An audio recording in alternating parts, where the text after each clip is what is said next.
Now, it is my distinct pleasure to introduce Dean Richard Scheines, who is going to moderate our next session, the keynote session with Natasha Crampton. Bess Family Dean of the Dietrich College of Humanities and Social Sciences. Richard Scheines joined the CMU faculty in 1990. He served as the head of the Department of Philosophy for a long time. And in July of 2014, he became the Dean of Dietrich. He's a professor of philosophy with additional appointments in the Machine Learning Department and Human-Computer Interaction Institute. And his research focuses on causal discovery, the philosophy of social science, and learning sciences. Please join me in welcoming Dean Scheines to the podium.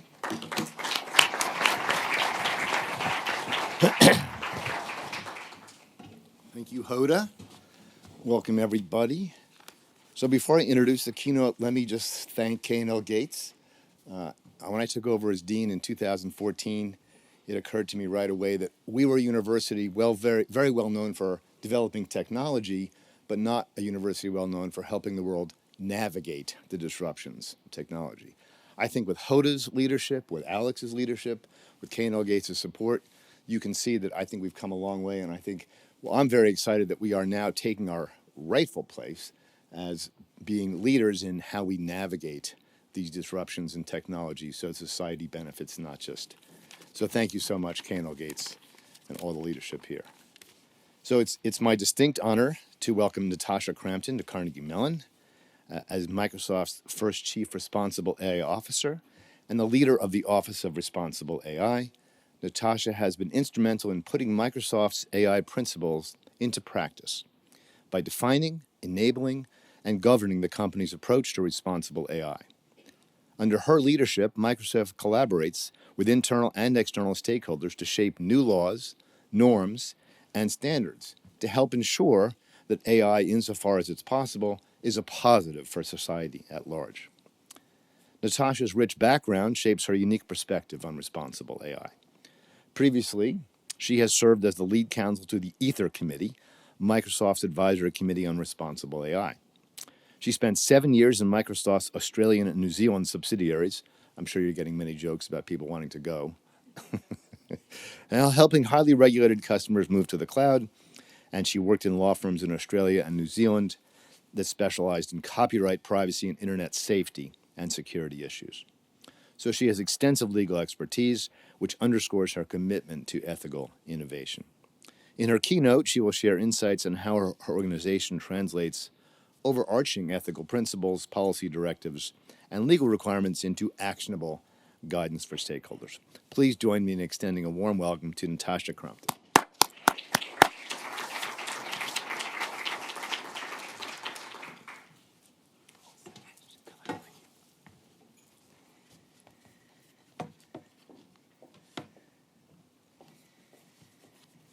Well, thank you so much to Dean Scheines for such a kind introduction. And it really is a pleasure to be here at CMU today to talk about good governance for the age of generative AI.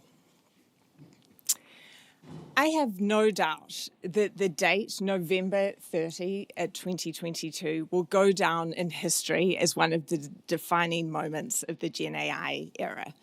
That was the day that OpenAI launched ChatGPT. ChatGPT, in so many ways, was the first interface to generative AI that really cut through the public conscience and helped many people see for the first time quite how far the technology had come. Sam Altman himself was surprised. He said that he always knew that OpenAI would reach some sort of tipping point where the AI revolution would kick off. But it was much to his surprise that that moment turned out to be the launch of ChatGPT. At Microsoft, we'd been working on some early generative AI products too, the first of which was GitHub Copilot, which we shipped in June 2021. This product really promised to transform the developer experience by making it possible for users to express in just plain English the job that they wanted their code to do, and the system would generate the code off the back of those instructions. You didn't need to be an experienced engineer who was prepared to spend hours trawling through Stack Overflow looking for snippets of code in a language that you weren't familiar with. Instead, you could be much, much earlier in your career and you could get to a higher level of productivity much faster. Or you could be freed up to spend more time on higher order tasks that really required creativity and problem-solving skills. As we were building the product, a very early version of which you can see here, we needed to make sure that the product was inherently helpful and trustworthy from the very beginning. The model underlying GitHub Copilot back then was called Codex. It was the byproduct of some early experimentation with a model called GPT-3 from OpenAI that showed that the base language model was particularly good at coding. But it was still a young technology, and building a system with it required lots of hands-on work. From a responsible AI perspective, we were concerned to make sure that it would, in fact, deliver those productivity benefits that we expected of the system, but we also had to consider a range of other questions. So how could we avoid the system making basic errors, such as generating code that on the face of it looked correct, but it didn't actually compile because it didn't follow the right semantic or syntactic rules? How could we make sure that the developer's intent was followed? How could we make sure that there weren't vulnerabilities introduced into the code that was produced? In those early days of Gen AI product building at Microsoft, we really pulled on the full strength of our responsible AI ecosystem across the company. Researchers, engineers, and policy people all came together to figure out the guardrails that needed to be put in place to achieve our goals. And throughout the process, we really came with a humble recognition that people do not use technology that they do not trust. And Microsoft's customers also had high expectations of us. Part of doing business with Microsoft involves buying products that are secure, that are reliable, and that are fit for purpose, and we knew that we had to meet all of those expectations. So back then, in our earliest days of Gen AI product building, and as now, when we've got more than a few co-pilots under our belts, we were guided by the fundamental question, how can we build trust in AI? In one sense, this is a very simple question to pose, and yet it is a non-trivial one to answer. First, because we are dealing with a constellation of technologies, not a single thing. And the capabilities of AI continue to grow, and sometimes in unexpected ways. Today's cutting-edge Gen AI systems are increasingly multimodal. They're connected to tools which increase their capabilities. And they're moving toward taking actions without human intervention every step of the way. Second, AI technologies are put to a range of uses. And as the second day of the conference really emphasizes, context matters and sector-specific governance is important. Deploying an ambient note-taking tool like Dragon Copilot in a clinical setting is a fundamentally different proposition to deploying an image generation app in a consumer context. The third part of this is that we do live in a changing world. Expectations continue to evolve across borders and within societies, and effective governance must adapt with those changes too. So since 2016, we've been deeply invested at Microsoft in responsible AI. And this has been both a top-down and a bottom-up approach. So our CEO, Satya Nadella himself, penned the first version of what would become our AI principles, and groups of passionate employees formed the first instantiation of our responsible AI champs network from the very beginning. Our program at Microsoft has really relied on 4 key building blocks. First, people. Next, policies, processes and tools, and partnerships. I'll give you a little flavor of each. People are, of course, the lifeblood of our program at Microsoft. This is not a technology problem that technology alone can solve. So we've enjoyed working very closely with a network of responsible AI champs across the organization. Our champs are embedded in our engineering and sales teams, and they're really responsible for bringing to life both our practice and our culture of responsible AI. We also have accountable leaders who are responsible for implementing our practice within their divisions, and they meet with some of the most senior executives in the company, including Brad Smith and Kevin Scott, who lead our program on a quarterly basis. On the policy front, we've had a set of 6 principles to guide this work since 2018. They have served as our North Star. But principles alone in this space are not sufficient. You really need more detailed policies and practices to operationalize that work. At Microsoft, we do this through something called our Responsible AI Standard, which is a framework that we've developed to guide our engineering teams as they're building AI systems as to how they can integrate responsible AI considerations into the way in which they build products from the very beginning. Now, the first versions of this standard were drafted long before there were AI-specific laws on the books. And that one of our major focuses now that that position has changed and we do now have AI-specific laws is that we're working through the process of calibrating our policies with where the law has landed. Processes and tools have also been really important to doing this work well at the company. It's impossible to reduce all of the complex socio-technical considerations that we navigate in this space to a predefined set of rules that we can write down in a document like the Responsible AI Standard. So you need to have additional processes so that teams can get additional help where needed, and also so that for the highest risk and highest impact cases, additional oversight is provided. And I'll talk a little bit more about our sensitive uses process by which we do that later on in my talk. Tooling has also been critical to our work to make sure that we're driving consistency and scale at a large organization like Microsoft. Last but not least, partnerships, both internally and externally, have been key. So we've worked very closely, for example, with our security team as the generative AI wave has introduced new AI security threats. And we are also well versed in the fact that, we cannot do this program well just within the 4 walls of Microsoft. And so we work very closely with leading multi-stakeholder groups in this space, including, for example, the Partnership on AI, or a newer organization that we helped to stand up called the Frontier Model Forum. A unique feature of the way in which we've tried to approach our responsible AI work at Microsoft is that our internal and our external efforts are deeply integrated. The Office of Responsible AI that I lead both defines and governs the practice of responsible AI at Microsoft, and we work shoulder to shoulder with our product building teams. And we are also responsible for contributing to the external conversation about what are the new norms and laws and standards that we need in this space.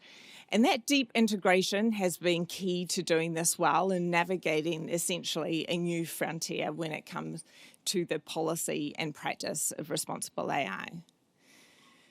So let me jump in with a few more specifics about how we build generative AI systems at Microsoft. The first thing to know is that we use the NIST AI risk management framework to structure the requirements that the engineering teams need to follow. Now, you'll be familiar with this from some of the discussions yesterday, but this was a framework that was released in early 2023, just as the generative AI wave was starting to hit. And it's a framework that has real strength because of the multi-stakeholder way in which NIST developed it. As you can see on the right-hand side of this slide, there are 4 functions across the system development lifecycle: govern, map, measure, and manage. At Microsoft, we've adopted multiple practices and approaches across each of these functions, and our time today doesn't permit me to go into those exhaustively, but I'll give you an example of each to give you a flavor of how we do this work. So the govern function is all about making sure that you've embedded a culture and a practice of risk management across the organization. At Microsoft, we have a company-wide rule that says you need to report in any sensitive uses of AI as early as possible in the design process so that you can get additional guidance and help from a multidisciplinary group of experts that are focused on high risk and high impact uses. You can see on the slide here that there are 3 categories of sensitive use cases that we focus on. And the process here has served us really well because it's allowed us to apply and develop our policy positions in the context of specific use cases, rather than trying to resolve all of the issues in the abstract, which is quite hard to do. So by way of example, one of the generative AI cases that we've reviewed via our sensitive uses process involved a system that we developed for radiologists. An impression in radiology speak is a report that captures the summary of all of the clinically significant findings and recommendations to inform downstream patient care. The job of the system in this case was to draft that impression based on the radiologist's findings. Even though we had built a fine-tuned model that was specifically trained for this use case, we were especially careful about accuracy of this system, and not just accuracy in the lab, but accuracy in the real world. We, of course, did not want this system to omit relevant findings, and we also didn't want it to make ungrounded statements. We also wanted to make sure that radiologists were not over-relying on this AI system and failing to exercise their human judgment. So we guided this team through multiple rounds of testing and really helped them define what were the failure modes for their particular system so that we could help to overcome them. We made sure that radiologists had to actively turn on the feature, and they received prompts in the user interface that were designed to avoid over-reliance. We established clear feedback mechanisms and published documentations to make sure that our users understood both the capabilities and the limitations of this type of system. MAP is the next function in the NIST AI risk management process, and it's the process by which you identify the risks of AI systems. One of the ways we do this at Microsoft is through red teaming. Since 2018, we've had a dedicated AI red team at Microsoft. Importantly, it's independent of the product groups who are building our offerings. Initially, it did have security red teaming expertise at its core, but over the years, we've expanded the skill sets on that team to make sure that more socio-technical risks, such as whether a system serves the needs of our global and multicultural customer base well, have been added. Over the years, they've built tools to help them in this work, and what you see on the screen here is the Pirate tool that they developed to help scale up the impact that they could have. Pirate stands for Python Risk Identification Tool, and it's a framework that we make available on an open source basis. This is not just a prompt generation model or tool that helps red teamers come up with more test cases. It's actually an adaptive tool that adapts as you go through the process, and it provides scale. And this is really important because with generative AI systems, unlike traditional software, generative AI systems are probabilistic. So when you're red teaming, you need to make sure that your efforts extend beyond isolated adversarial attempts to break the system and covers a broader range of behavior with the system. But as important as red teaming is, we also hold the view at Microsoft that it is not a substitute for systematic measurement.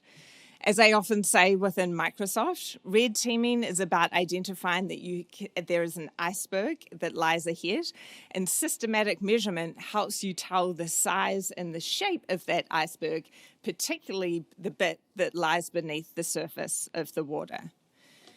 So the generative AI wave did require us to build new systems of measurement and tools. If you think about your own experience with, say, a Copilot or ChatGPT, you'll recognize that you're often engaging in a conversational interface, a back and forth with the model. This means that we need to measure how conversations are unfolding, not just with a single prompt and a single output, but over the course of the conversation. So we built a conversation simulator to help ourselves and also our customers generate synthetic test data so that we could measure the behavior of the system across conversations. And we actually built adversarial personas to try and really exercise some of the harms that we were concerned about. And we also wanted to use the power of AI to help us with measurement as well. So like a TA who follows a professor's scoring rubric, we can provide a GPT model with a set of instructions for how to identify certain behaviors and score specific metrics. In the evaluation results, we can then see the scoring from the models as well as explanations for those scores. And of course, we do not rely here just on the technology alone. We look closely at those scores and make sure that they actually align with our expectations in the scoring guides that we've developed. Last but not least, the manage function. Through our work over the past few years, we've found that most AI applications require a mitigation plan across 4 different layers: the model, the safety system, the system message and grounding, and the user experience layers. The model and safety system layers are typically platform layers, and so built-in mitigations here that can be configured across different use cases are often quite common across many applications. But the next 2 layers depend a lot on the purpose and design of the particular application. And so the implementation of mitigations can vary a lot from one application to the next. So again, while the foundation model that you're using is obviously an important component of the system, it's not the complete system, and we very much believe that it's important to manage the risk comprehensively at the system level and with an understanding of the deployment context. So as we were busy implementing the NIST AI RMF and building out our internal practice of responsible AI at Microsoft over the last few years, the broader ecosystem was not standing still as the Gen AI era unfolded. In fact, several important norms started to emerge that I believe provide some of the foundations of good governance, and I wanted to share 3 quick examples with you. First, with the rise of image and video generation AI, every day millions of people around the world are using AI to supercharge their creative expression. Unfortunately, though, human ingenuity is not limited to beneficial use cases. And so, unfortunately, we have seen the rise of deep fakes and other types of image-based abuse, often targeting women, children, and the elderly.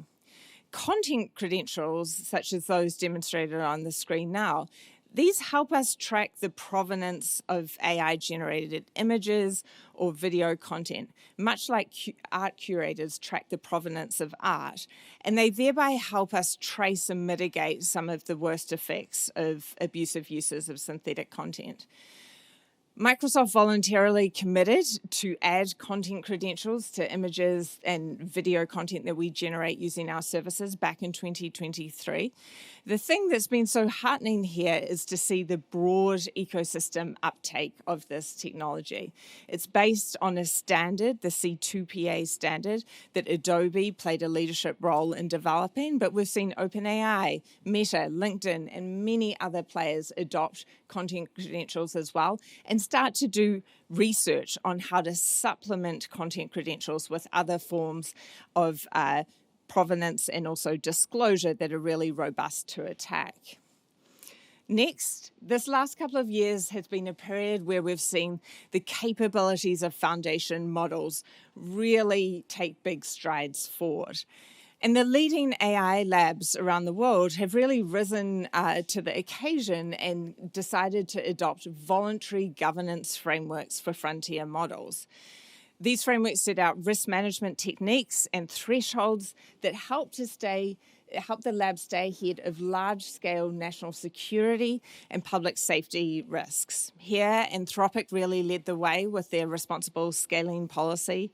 OpenAI, Google DeepMind followed suit, and more recently, Microsoft, AWS, Cohere, Meta, XAI, and others have done the same as well. We've also seen the rise of new tools and practices that are shared with the community broadly to help drive governance forward. I've highlighted here the AI Luminate benchmark, a new safety benchmark from ML Commons, which you might recognize as one of the leading organizations in this space for developing benchmarks.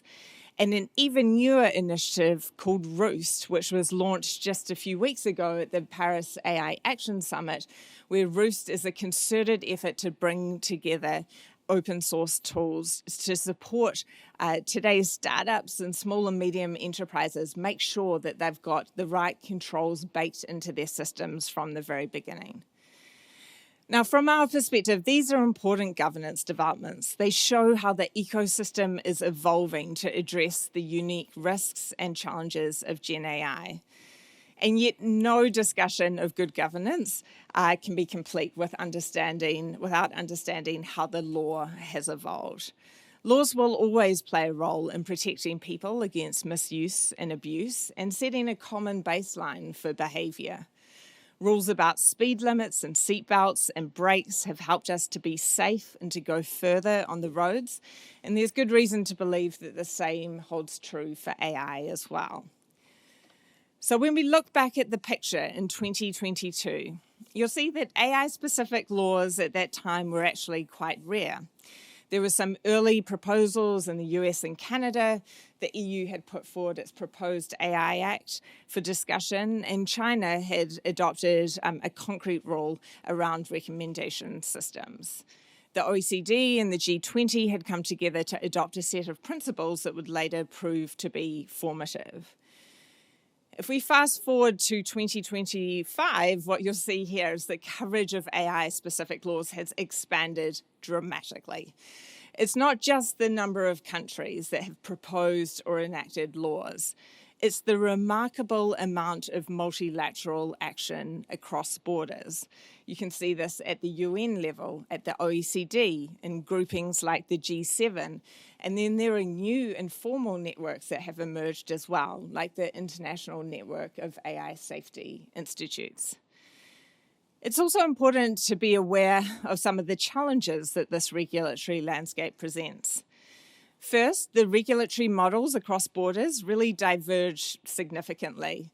Almost all of the regulations that you see highlighted on the slide here claim to be risk-based implementations of good governance. But in fact, what is a risk-based approach in the European Union, for example, looks quite different to a risk-based approach as implemented in some of the states here in the US. Second, what we see is that the laws on the books try to intervene at different layers of the tech stack. Some are focused on models, others are focused on applications. Sometimes the laws purport to focus on one particular layer of the tech stack, but in practice, they can't really effectively work at that layer, and what is really meant is an intervention elsewhere. So we need to iron out these types of kinks. And third, and perhaps most importantly, there are a few examples in our ecosystem right now of what good looks like. We need many more implementation reference points to have a shared understanding of what it means to meet these expectations and to do that well. These are all challenges for next generation governance that all of us can step up to. In my view, next gen AI governance needs to be simple, it needs to be effective, and it needs to be interoperable so that the rules of the road can be met by today's small businesses, tomorrow's startups, and last year's more established organizations. For our part, we believe it will take a combination of research, the development of best practices, the sharing of those best practices, and ultimately the scaling of those best practices for these new norms to be built in a way that's durable, straightforward, and effective. There's no question that these efforts are a tall order. Good governance of a game-changing set of technologies is a complex, multidisciplinary endeavour. But I want to close by bringing us back to why it's so incredibly important that we rise to the occasion and do this work. For those of us who have dabbled in economics as part of our studies, you'll recall that economists classify technologies into two broad categories. They're either general-purpose technologies or they're single-purpose technologies. A single-purpose technology might be a smoke alarm or a lawnmower. It does one job and it does one job well. General-purpose technologies, on the other hand, are technologies that are horizontal and they fundamentally transform economies and societies. Electricity is perhaps the best known example of a GPT.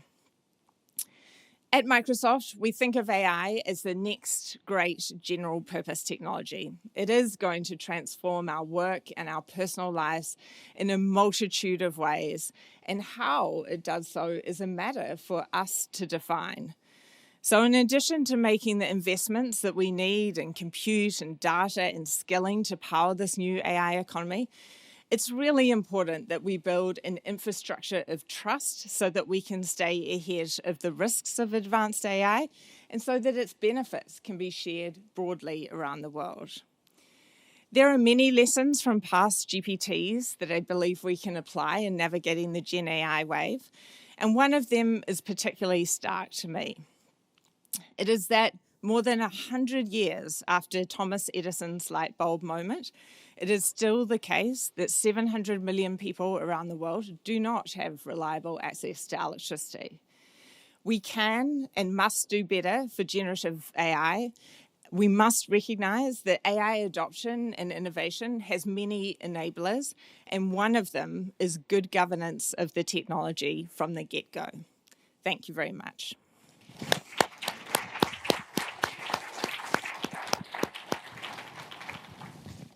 Great job. Thank you so much. That was fantastic. I think it makes me feel good that Microsoft has you on board. And I guess my first question is, since you started in this role in Microsoft well before ChatGPT's moment, what was the rationale and the thinking in the organization to create your role in 2019, I believe, or even earlier? That's right. So it was in 2019 that I stepped into the role of the Chief Responsible AI Officer for Microsoft, and I established the Office of Responsible AI at that point. The reason we thought it was really important to do this is that we had adopted a set of principles to guide our work back in 2018. We said that, we believe AI systems need to be fair, they need to be private and secure, reliable and safe, inclusive, accountable and transparent. But what we realized is that if we were serious about operationalizing those principles, then we really needed to build a central program to help drive this into the company. And in many ways, we learned from the sister domains of privacy and security and accessibility, and we borrowed many of the ideas that they have used to drive those sorts of priorities into the product building process as well. So it was basically a realization early on that the benefit would actually be important long term. Absolutely. I mean, one of the things that's very clear at Microsoft is there's both, strong leadership support for this work, but it's also the case that our customers and partners expect us to do this work, and that was plain from the earliest days of this work. And I see that very, very clearly now as our customers and partners are really, not just experimenting with AI, but really moving significant workloads onto AI systems, and they need that assurance from us to feel confident in using the technology. So this program in its essence is really born out of, I would say two propositions. One is that we've long recognized that if you are building technology that's going to change the world, then you do have a deep responsibility to make sure that it is, in fact, serving humanity well when you make it available. And second, it's that point I made earlier. People just don't use technology that they don't trust. And so it's on us to make sure that we can demonstrate why it is that this technology is trustworthy and ought to be deployed by our customers and partners. Well, let me ask you a follow-up to that. But before I do, Hoda will get mad at me unless I point out to everybody that Slido is available, and you can submit your questions if you put the code in on the screen, and they will pop up on my iPad in a few minutes, and I can actually communicate them to our speaker. So the question I have for you is, I fully agree that unless the public or the customers who are using the products that we're talking about trust them, right, they're not going to use them, and the economics are going to work against you.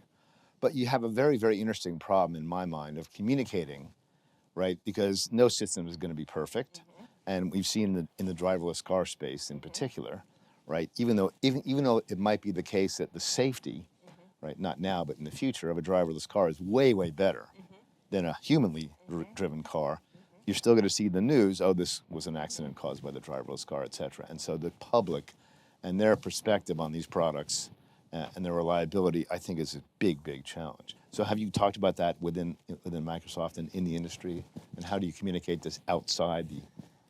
Yes. So you're right that essentially, people come to AI systems often, honestly, with a sort of science fiction informed view of those systems and what they're capable of. And we have to be able to demonstrate that our work is actually meaningfully helping to address the risks of those systems. Now, I think when you look at especially past GPTs that have had this sort of transformative effect across economies and societies, social acceptance of those technologies has also been a key part of the sort of adoption story.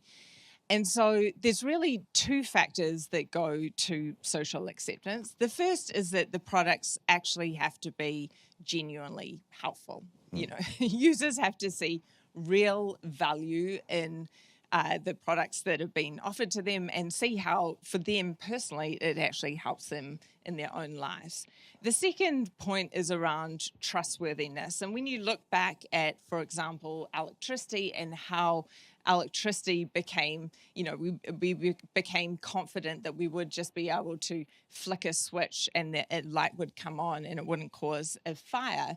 There were a multitude of efforts over the years to help build that trust.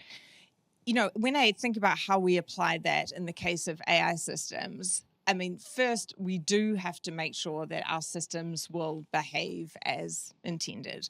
And this is a risk management exercise. And so risk management is not about eliminating all risks. There will be incidents where risks are in fact realized, but it's our job to make sure that there are no high cost incidents, and also that we've built the systems in the right way such that we can remediate them when needed. But it's also, I think, in part, a conversation that we need to have with our customers and partners, because it is not the case that, Microsoft or any other tech company alone can safely deploy all of these systems. It's actually much more of a shared responsibility between a tech provider like Microsoft and our customers who are deploying the technology. So I consider part of my job not just to be helping Microsoft get in a good place with the right controls and processes in place, but also to facilitate our customers' successful deployment of this technology, which involves helping them understand the steps that they need to take in order to use these systems well. And do you feel like the whole industry is sharing this common sort of goal? Because if you're fantastic at Microsoft, but some other company is not, the public might lump you into that group.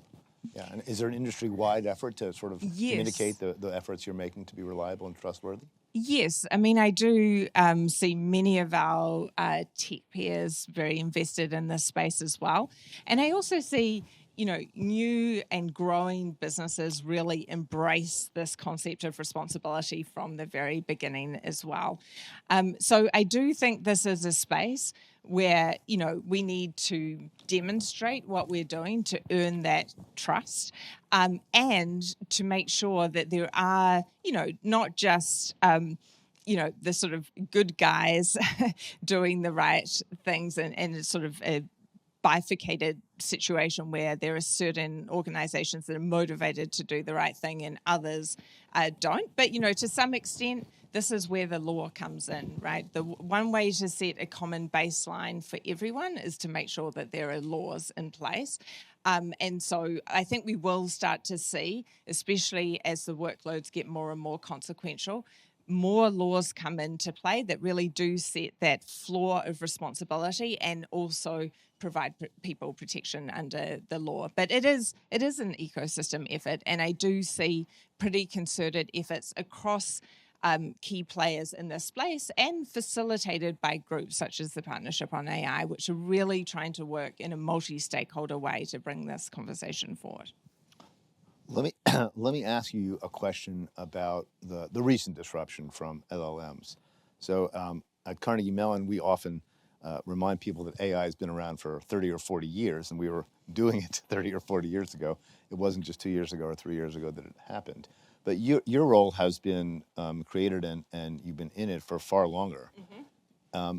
But then now the LLMs have come out, and this is a new world, so to speak. So how has that particular disruption affected your job and what you have to do inside of the industry to actually keep us on the right track?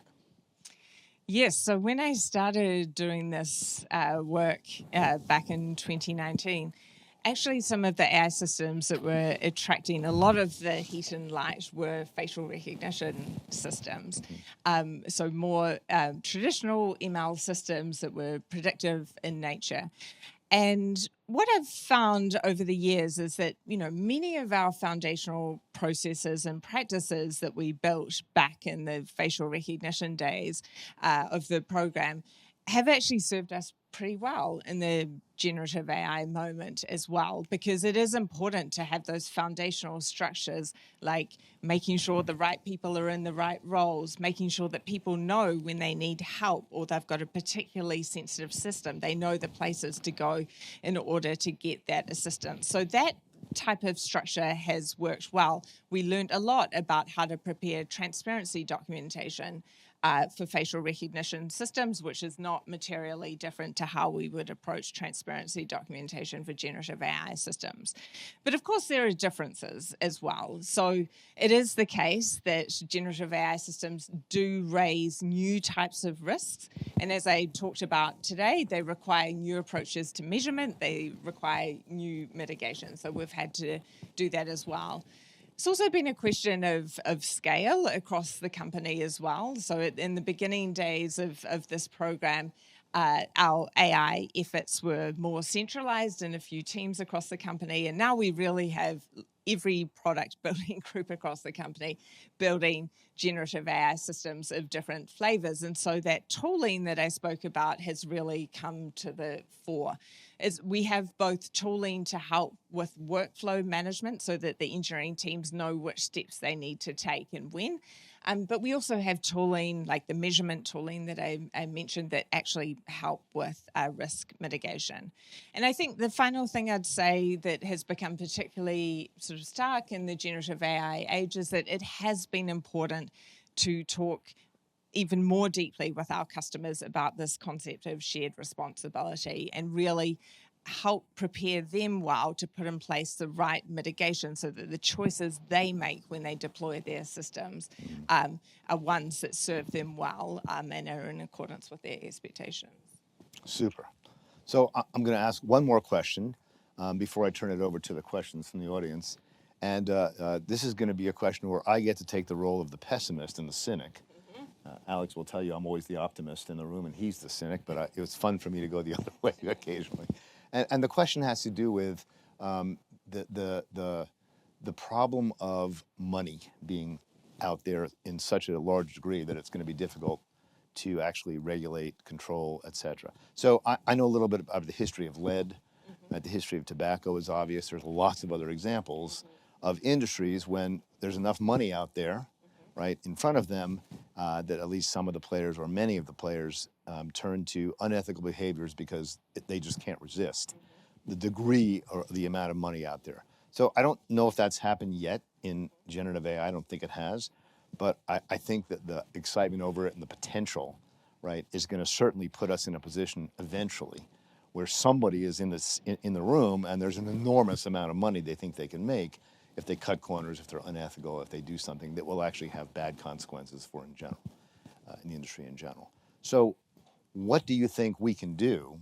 I mean, I should also preface a step back and say I don't think this is going to happen to Microsoft, and partly because of the role you've played and the processes you've put in place. Very impressive.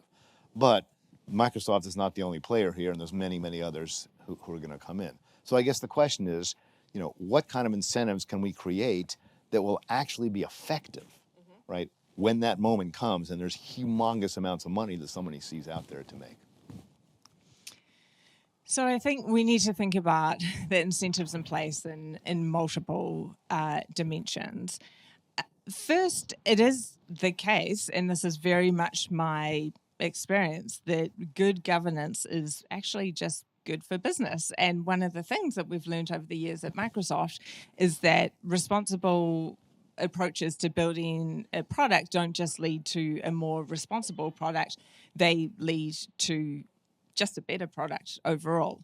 And so I do think it's important that we highlight and really try to, across the ecosystem, demonstrate that good governance here is just good for business. It doesn't serve anyone well to put a system out in the world that causes, large-scale harm, unanticipated problems, and have to pare it back. Can I push back on that? I mean, the tobacco companies are a clear exception to that. I mean, if they had that attitude, maybe we would not be in a position where we had to have these massive lawsuits hold them back.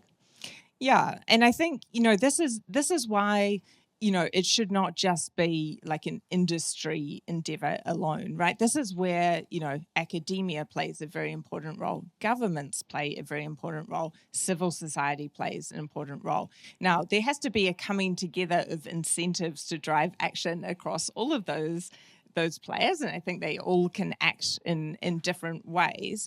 But we should remember that there is both, power in the law, and there were, I think I'm no expert in the tobacco industry, but I think there were, important cases that were brought by stakeholders that drove a change in action. There were important legal norms that were set. I think in the AI space, we shouldn't underestimate the power of the purse in helping to drive good norms as well. Like, yes, there can be large sums of money on the table, but if you're a customer seeking to deploy this and you're the one with the checkbook on the table, you can help to drive good practices in this industry by insisting on certain standards. I think in this moment for AI governance, we do have quite a lot of work to do to help define what those common standards are. Mm-hmm. In some places, we've got sort of very high-level norms, but there's a bit of a gap between the high-level norms and the implementation practices. So the thing that we can particularly do in this moment to build a healthy ecosystem here is to try and close that gap between high-level norms and common practices and standards, because if we can define those well, then we can start using some of these other levers, like the power of the purse, like enacting new laws, like other incentives that we can put in place on condition of meeting these standards. But a precursor to being able to leverage standards in that way is to actually do the hard work of building out those standards. And I think that's really where we're at in the ecosystem today. Fair enough. Yeah. Okay, I'm going to turn to audience questions. And so Slido is still up there. Please keep going. And Hoda will feed me the questions as I come in. There's way more than I can possibly ask. But I'll start with a simple question, I think. What does your responsible AI team at Microsoft look like? And what are the qualifications for becoming a responsible AI expert? So one of the real pleasures of my role at Microsoft is I get to work in a very interdisciplinary space. So on my own team, I have both deep technical experts, so data scientists, ML engineers, as well as social scientists. So I have people who've studied sociology, anthropology. I have lawyers and public policy experts. And in many ways, that is true across our whole responsible AI ecosystem at Microsoft. So what we really try to do is bring together the best of research. We're very lucky to have Microsoft research within the organization at Microsoft. So we work very closely with our researchers, the best of our policy teams, and the best of our engineering teams. So in terms of what would make for, sort of ideal qualifications, I mean, I think truth be told, you can come at these problems from very many different perspectives. And that is the beauty, I think, of doing this well. To be effective in this place, I think you should come with your own sort of deep professional expertise in your particular discipline, but one of the most important skills that you can have is an ability to work with people from other disciplines. And this is much more than just being a good team player, right? This is about making sure that you understand enough about somebody else's discipline and the world in which they operate, the constraints that they have to navigate, so that you can effectively engage and try and find those solutions. Because my experience at Microsoft is that when we're working on problems, it is really do we find a solution that, only a data scientist would know, or only a lawyer would know, or only a fairness researcher would know. The solutions to these hard challenges that we're working on are almost always at the seams of those disciplines, but you have to know enough about another person's world and how they are navigating it in order to have a really meaningful exchange. So I'd say really honing those skills and working in an interdisciplinary way is probably the most important thing that you can do. Well, that resonates with us. We are actually just about finished with putting together a PhD certificate in ethics and AI. And we debated for many years, we're still about like how much ethics does a technology person have to know? How much technology does an ethics person have to know? But the key question I think we've been asking is exactly the one you just posed, which is if you're going to function at a series of disciplines, how much do you need to know about each? Which is so interesting. So we'll be calling you to be an advisor on that. Happy to help. So one question that's come up is, will Microsoft be able to help smaller companies that don't have the wherewithal to do responsible AI or have a team in place to offer them some guidance, some best practices, some guidance, etc.?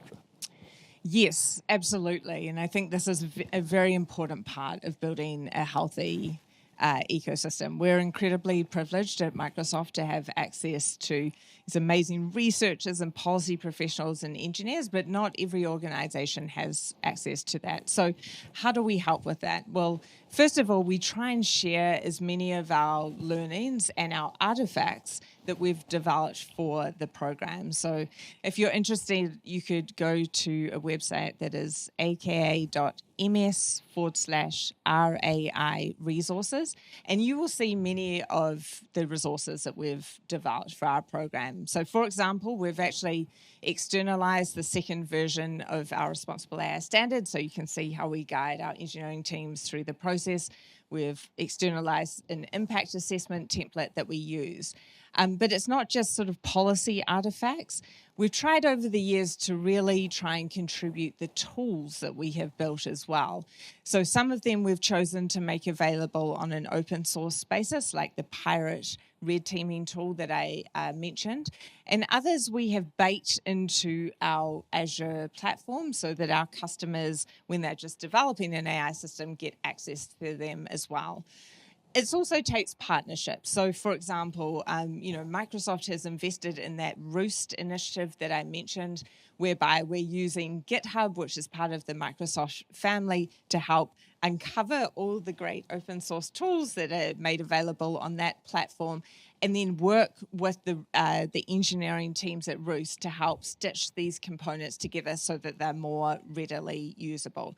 So we will continue to invest in this space. As I said, in many ways, I see myself as ultimately being successful if our customers and partners can have justified confidence in deploying these systems. And those customers and partners include, yes, some of the largest enterprises and government customers in the world, but they also include, today's startups and tomorrow's new ventures. Okay, one more. We have time for one more question. One more question? Okay. So there's a question about whether or not these models to do AI governance, which are proliferating, are going to continue to proliferate. Are we going to have 1,000 flowers bloom? It's going to be many, many. Or is there going to be a moment when there's shakeout and there's coalescence, right? And so now I think the audience is asking you to put on your future prediction hat and tell us what you think is going to happen in this space. So I do think there, at the current time, there are, a number of different models on the books. And in some ways, I think that's what we should expect at this moment of development. It's actually not a really easy thing to do, to develop, an effective regulatory model for a fast-moving set of technologies. We saw this in the European Union, where when they started drafting the AI Act in 2021, they were solely focused on high-risk applications, and then the Gen AI wave hit, and then they added in, numerous provisions that go to models. So I think we are essentially in an expected place right now. But I think we should strive for more. I mean, I think it's critical that we do develop, in particular, sort of standards-based approaches to help promote a healthy ecosystem.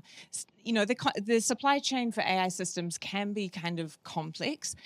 So you can get models from different providers that get stitched together into a single system. So standards, we know from other domains, are very good at helping to manage and provide assurance across complex supply chains. But they have a real equalizing force as well. And so when you think about, a small and medium enterprise or a startup, it's much better for them that they can just ask, have you met X and Y and Z standards? Someone can say, yes, we've got certifications, and they can move forward with confidence. So, look, it is going to take concerted effort by governments in order to get to that type of place where we have essentially simple, interoperable rules that mean that the technology can travel around the world. Worldwide, right? Yes, exactly. And, we've seen some early leadership from some government groupings in doing that. The G7 group of countries in particular has really driven that forward. And I think, with leadership transitions around the world, we might see slightly different groupings come into play as well. So, look, I hope that, come 2030, we see the beginnings of more, coherent and shared regulatory concepts than what we have now. But it'll take all of us to lean in and help to build those. And I do think standards in particular will be a crucial part of building an ecosystem that is both trusted, but also one that by which the technology can, in fact, move all the way around the world. Thank you so much. You have given me a lot of hope for optimism, and let's just thank her. It was a fantastic Thank you very much. speech, and thank you so much. And I am also charged to remind the audience that we're taking a 15-minute coffee break. We will return here at 10:45 for our last panel. Thank you, and thank you so much.